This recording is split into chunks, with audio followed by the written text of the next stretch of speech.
Dividend irrelevance theory. Dividend irrelevance theory holds the belief that dividends do not have any effect on company stock price. A dividend is typically a cash payment made from a company's profit to its shareholders as a reward for investing in the company. அவன் என்ன சொல்றான்னா dividend வந்து irrelevant. நம்ம அங்க என்ன பார்த்தோம், dividend தான் எல்லாத்துக்கும் முக்கியம். டிவிடெண்ட் வச்சு தான் அந்த ப்ரைஸ் இன்க்ரீஸ் ஆகுதா டிகிரீஸ் ஆகுதானே பார்த்தோம். இவன் என்ன சொல்றான்னா டிவிடெண்ட் வந்து இரலவெண்ட்ன்றான். என்னங்க டிவிடெண்டை நீங்க எடுத்துக்க வேணாம் அப்படின்றான். அதே எப்படி சார்? அவன் dividend do not have any effect on company stock price. நம்புறீங்களா? நம்பிதான் அவனுங்களுக்கு இவன் சொல்றான். இந்த ஆள் சொல்றான். இந்த ஆள் என்னன்னு சொல்றது தெரியல, கோவத்தில் சொல்றாரு இல்லைன்னு தெரியல. A dividend policy is typically a cash payment made from company's profit to shareholders as a reward for investing in the company. In this case, one school of thought argues that dividends have no impact on the share price or market value of the firm.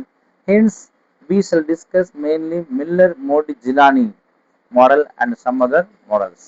அப்ப இவர் என்ன சொல்றாரு, நீங்க dividend கொடுத்தாலும் சரி கொடுக்காட்டி சரி எங்களுக்கு கவலையே கிடையாது. அதுல இருந்து என்ன ஆக போறது இல்ல, என்ன ஆக போறது இல்லைங்க சார், ஏறவே ஏறாது, இறங்கவே இறங்காதுன்னா ஒரு புல்லத்துக்கு போடுறாரு. ஓகே சரி பார்க்கலாம். இவர் சொல்றது பிரகாரம் பார்த்தா ஃபார்முலா ஒன்று சொல்றாரு இவர். என்னங்க, price of share is equal to P1. P1 அப்படின்னு price is at the end of the period. Price is the market price at the end of the period. That is called P1. P0 அப்படின்றது வந்து prevailing market. P0 P1 plus D1 1 plus K. இந்த P1 P0 இது வந்து prevailing. இந்த P1 வந்து end of the period. D1 dividend. Dividend D1 அப்படின்றது வந்து என்னன்னா DO பிளஸ் growthன்னு சொல்லுவாங்க. என்னப்பா, அப்பதான் D1 கிடைக்கும். DOன்றது DO அப்படின்றது பிரசன்ட், அதாவது beginning of the year. End of the இயர்ல கிடைக்கிறது வந்து எண்டு. என்னங்க D1ன்றது என்னங்க, எண்டு. சரி எப்படி அவங்க சொல்லித்தரேன். சரி, இப்ப இவரு சொல்ற கான்செப்ட் பிரகாரம் வந்து டிவிடெண்ட் வந்து எந்த ஒரு பாதிப்பு இல்லை அப்படின்னு அவர் சொல்றாரு. அவர் ப்ரூஃப் பண்ணணும்லவா? எஸ், ப்ரூஃப் பண்றாரு பாருங்க. Let n number of shares outstandings of the company, D be the dividend distributed to the shareholders, I be the total investments amount prepared for the new projects, and E be the earnings. சரி, இதை வச்சு சொன்னா உங்களுக்கு புரியறதுக்கு வாய்ப்பு இல்லை. ஆனா இதை நான் கணக்கில் வச்சு சொன்னதான் உங்களுக்கு புரியும் அப்படின்றத இப்ப பாருங்க. illustration 21. Bangabasi Limited belongs to risk class of which the appropriate capitalization rate is 10%. It is currently has outstanding 2000 equity shares of ₹100 each. The firm is contemplating think பண்ணுது, the declaration of dividend 8 per share at the end of the financial year. It expects to have net earnings to 20,000 and has proposal for making new investment in 24,000. So that under Modigliani Miller assumptions, payment of dividend does not affect the value of the firm. எப்படி ஒரு சொல்றாருன்னு பார்க்கலாம். ஏன்னா price of each share எவ்வளோங்க, ₹100. Market price of the share at the end of the year தெரியாது. Dividend at the end of the year என்ன சொல்லிக்கிறாங்க, end of the current financial year. என்னங்க, how much? ₹8. Cost of capital 10%.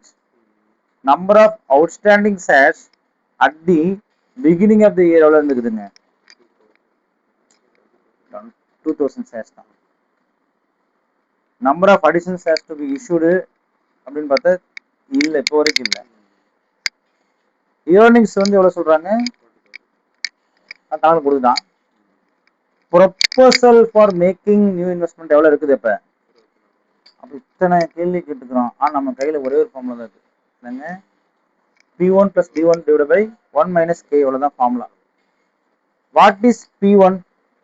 P1 கொடுத்துக்கிறேனா? என்னங்க, yes, திருப்பி நல்லா சொல்றேன். P1 கொடுத்துக்கிறோம், market price of each share at the end of the year. Market price of share market price of share இருக்குதா? P1. அப்ப end of the year இருக்குதா இல்லையா? பிரசன்ட் இயர் இருக்குது. என்னங்க? Present year side outstanding share equity share எவ்வளவு? 100 ரூபாய் நீங்க சொல்லியாச்சு. இட் ஹஸ் கரண்ட்லி என்னங்க? அதான் ப்ரிவைலிங். கரண்ட்லினா ப்ரிவைலிங். புரிஞ்சுக்கணும். இங்க அப்படிதான் சொல்லியிருந்தான். P0 P0 கொடுத்துட்டான். P0னா கரண்ட் ரேட். இது வந்து P0. இப்ப P0னா என்னது? கரண்ட். P1ன்றது at the end. At the end எனக்கு என்ன தெரியாது. தெரியாது. அட் தி எண்ட் உங்களுக்கு தெரியுமா? எனக்கு தெரியும். அப்ப அதான் கண்டுபிடிக்க போறோம். அப்ப P1 தெரிஞ்சு போச்சு, D1 தெரிஞ்சு போச்சா? எஸ், D1 சொல்லியாச்சு. அவன் என்னது? Dividend per share at the end of the current financial year. எவ்வளவுங்க? அப்ப 8 ரூபா. அப்ப P0 எவ்வளவு? 100. எவ்வளவுங்க?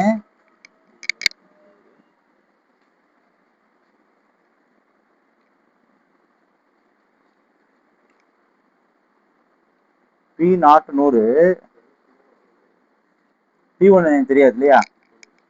X பிளஸ் டிவிடெண்ட் எவ்வளவுங்க? 8. 1 பிளஸ் K எவ்வளவுங்க?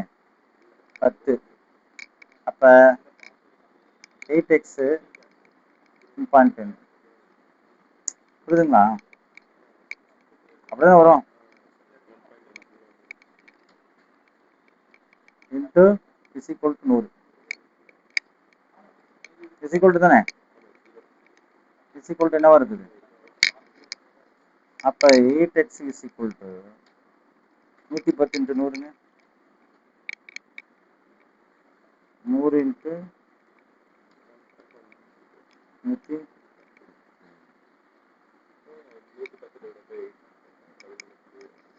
வரலையே. அப்ப நம்ம எங்கே தவறு செஞ்சுட்டோம் இல்லையா? இது வந்து 8 பிளஸ் P1 110 இல்லைங்களா? இது இந்த பக்கம் போகுது 100 இன்ட்டு இங்க வகுக்கிறது அந்த பக்கம் போனா பெருகும். அப்ப 100 இன்ட்டு அடைச்சேன் 100 இன்ட்டு 110 கரெக்ட் தான். P1 இப்போ 100 இன்ட்டு 110 நம்ம கரெக்டாக தான் போட்டுக்கிறோம். இந்த இடத்துல வந்து பெருக்கிட்டோம். 8x போடக்கூடாது, 8 பிளஸ் எக்ஸ் தான் போடணும். இந்த 8xன்றதுக்கு என்ன அர்த்தம்னா சில பேருக்கு 8 இன்ட்டு எக்ஸ்னு அர்த்தம். புரியுதுங்களா? இது எக்ஸ்னா பெருக்கல். இங்க வந்து என்ன செய்யணும்? 8 plus X is equal to 110. அப்ப இந்த பிளஸ் அந்த பக்கம் போனா மைனஸ். அப்ப X is equal to 110 minus 8 X is equal to 102 என்பது மிகச்சரியான விடை. P1 என்பது இல்லைங்க. Again I tell you, very listen.